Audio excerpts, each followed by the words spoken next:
LEERO mu byafaayo BWEBWALI BWEBUTI ng'ennaku z'omwezi nnyo omwezi ogw'omunaana omwaka ogwa 1972 eyali omukulembeze wa Uganda mu budde obwo Idi Amin DADA yayisa ekirango eky'ogoba abayindi okwamuka Uganda okudda ewaabwe ku butaka. The Uganda still not yet independent. Uganda will be independent after this, my decision, after I want to see that the whole Kampala street is not full of Indians. It must be proper black and administration in those shops is run by the Ugandans. Bana Amini yabawa nsalessale ya nnaku 9 okwamuka Uganda nga mu kulangirira kuno yategeeza nti olunaku olumu emabega yali yafuna ekirooto ng'agoba abayindi ekirooto kye yasalawo okutuukiriza.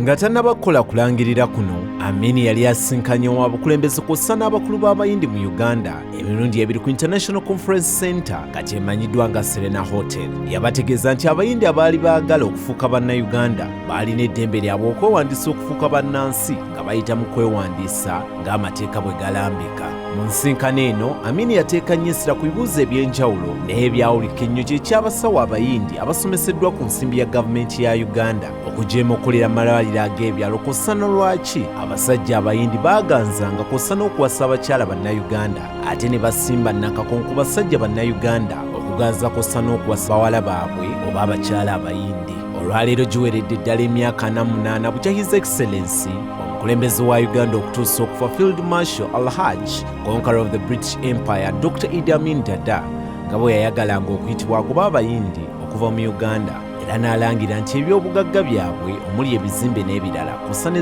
bizinensi zaabwe zaakuwambibwa ziweebwe bannayuganda okuziddukanya ennaku z'omwezi 9 omwezi ogwa Museenene omwaka ogwa 1972. Ono yalabula nti singa omuyindi yenna anaalabibwa mu ggwanga Uganda okusukka olunaku olwo ajja kubaleetera okuwulira ng'abatudde ku muliro mbokubanga baali banyaguludde Uganda ne badda ne mu kati. They will be sitting like they are sitting on the fire.